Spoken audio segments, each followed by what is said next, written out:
Have you been on a date and felt like the person that you're sitting with is not fully present with you? Or on the flip side, have you felt like you yourself are not fully present on a date? In this video, we're going to talk about why, in order to make a genuine connection with somebody, you've got to show up with your whole self, and how to make sure you're doing that.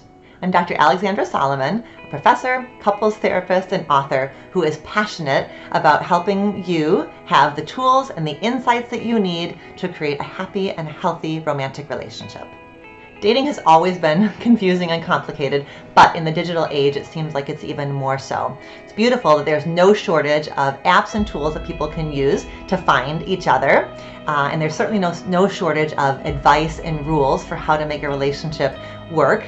But I want to make sure that you don't forget the most important tool you have at your disposal, which is your own self. You are hardwired to have intuition, resilience, and a sense of being able to attune yourself to somebody else in order to see what's possible and whether there's enough connection to give dating a chance, to give this person a chance. So one of the ways we do that is by showing up fully for a date. And I'm not talking about long-term commitment on date one, certainly that wouldn't make any sense, but I am talking about showing up fully, bringing your whole self to a first date so that you're able to really discern whether or not there's a possibility for connection. So when we are distracted by our phones, by our internal thoughts, by wondering what else the rest of the world is doing, we're not really putting ourselves in a space to create genuine connection. Let's talk first about what it might be that's preventing you from being fully present on a date. The first one is just the nature of modern dating itself.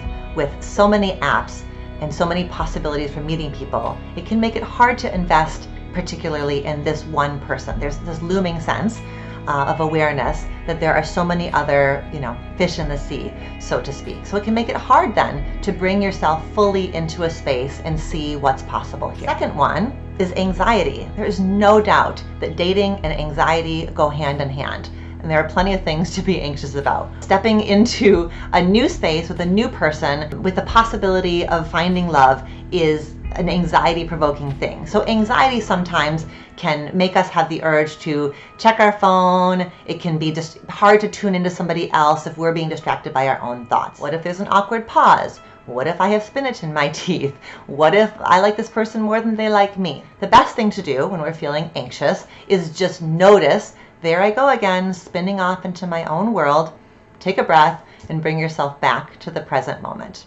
The third one might just be just a struggle, like there doesn't feel like there's a genuine connection here. It can be hard to feel fully present and interested and invested if you feel like 5 minutes in that there's not possibility here. But I also want to suggest to you that the arrow goes in both directions. The less interested you are, the harder it is to be present. But also, the less present you are, the harder it is to feel interested and to spark a genuine connection. So those are three things that might be making it difficult, and really understandably so, to feel present on a first date. Let's talk about 3 best practices that can help you bring fuller presence to a first date. The first one is to put your phone away.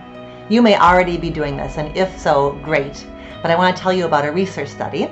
They put participants together in a room and they put a phone off to the side. The phone did not belong to either one of the people in the research study, but just the mere presence of a phone within the line of vision of these participants led them to have a conversation with less depth and less breadth, and they reported less sense of empathy and connection with each other than participants who went into a room together and had a conversation with no phone present. So that's pretty significant evidence that having our phone near us, having that awareness of the phone, is distracting and it keeps us from fully showing up. So keep that phone put away. The second practice is to listen with the third ear.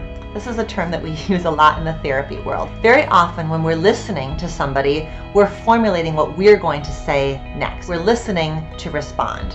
What really helps us be fully present is to listen in order to understand. So listening with the third ear is about listening to understand versus listening to respond. And the more you commit yourself to practicing listening to understand, I'm guessing the more you may find the person you're sitting across from interesting and the more curious you may feel about what's possible with them.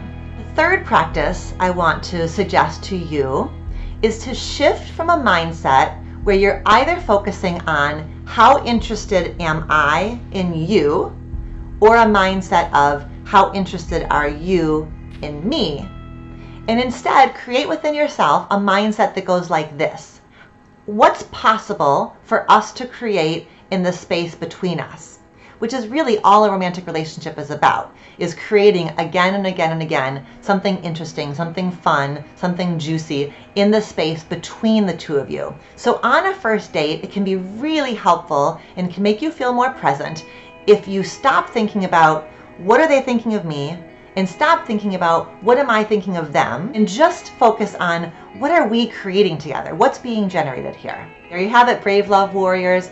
Whether you're meeting up with somebody in the hopes of an amazing one-night stand or in the hopes of an amazing love connection, you gotta show up.